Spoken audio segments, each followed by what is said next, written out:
Assalamualaikum warahmatullahi wabarakatuh. Hai teman-teman, di video kali ini kami akan menjelaskan mengenai teori Waisya. Mohon disimak ya. Sebelumnya, izinkan kami memperkenalkan diri. Saya Astri Nadindasari dari absen 7.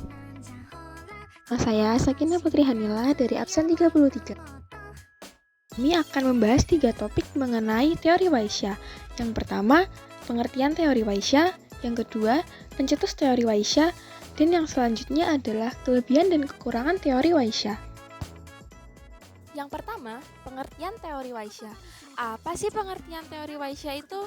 Teori Waisya merupakan salah satu dari 4 teori yang membahas masuknya pengaruh Hindu-Buddha di Indonesia. Teori-teori ini masuk menjadi salah satu materi dalam pelajaran sejarah.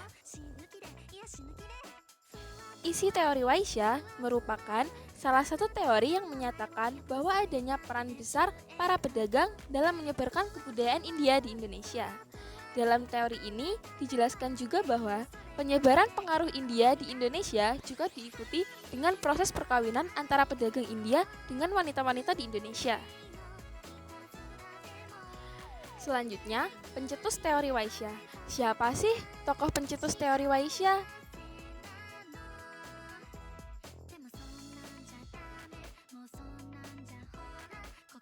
Tokoh peneliti yang diyakini sebagai pencetus sekaligus pendukung utama teori Waisya terkait masuknya ajaran agama Hindu-Buddha ke Nusantara atau Indonesia adalah Nicholas Johannes atau N.J. Crom. N.J. Crom kemudian mencetuskan teori Waisya sebagai antitesis dari munculnya teori kesatria terkait masuknya agama Hindu-Buddha ke Nusantara.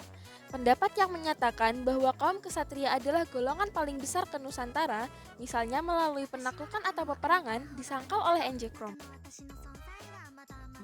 Disampaikan pula oleh N.J. Crom bahwa tidak mungkin masyarakat Nusantara hidup di bawah tekanan seperti yang digambarkan dalam teori kesatria. Hal ini mengingat unsur Nusantara dalam budaya yang dihasilkan atas kehadiran ajaran Hindu-Buddha sangat jelas. Selanjutnya, apakah teori Waisya teori terkuat?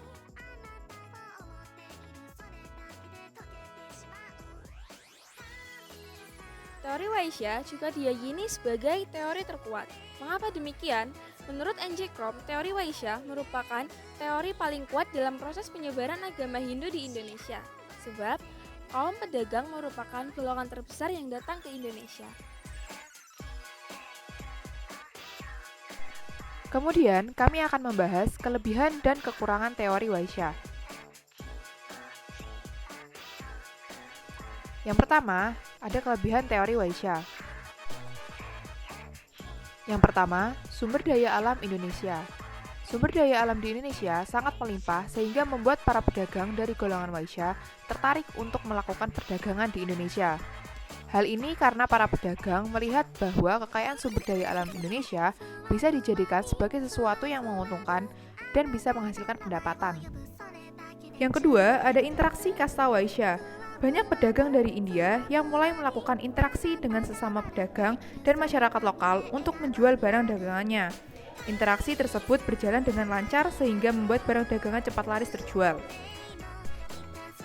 Yang ketiga, ada kampung keling. Kampung keling tersebar di beberapa wilayah di Indonesia, seperti di Jepara, Medan, Malaka, dan Aceh.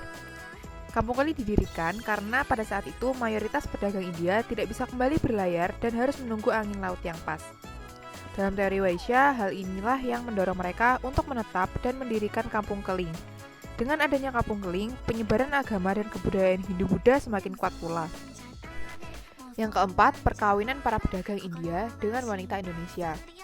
Para pedagang yang menetap di Indonesia melakukan pernikahan dengan wanita Indonesia. Dari pernikahan itulah ajaran agama dan kebudayaan Hindu-Buddha mulai menyebar juga ke dalam kehidupan masyarakat hingga mereka memiliki keturunan. Selanjutnya, kekurangan teori Waisya. 1. Bahasa Sanskerta dan aksara Palawa. Para pedagang merupakan golongan kasta Waisya, sehingga mereka kesulitan untuk membaca Sanskerta dan aksara Palawa. Hal ini karena ajaran agama Hindu-Buddha ditulis dalam bahasa Sanskerta dan aksara Palawa. Namun, untuk bisa membaca bahasa dan aksara tersebut, dibutuhkan keahlian khusus yang hanya bisa dilakukan pada kasta Brahmana. Yang kedua, hanya fokus untuk berdagang. Tujuan kedatangan para pedagang dari India ke Indonesia hanya fokus untuk berdagang, sehingga mereka mengalami kesulitan untuk menyebarkan ajaran agama Hindu. Maka dari itu, dibuatlah Kampung Keling agar ajaran agama Hindu-Buddha dapat tersebar luas dengan mudah.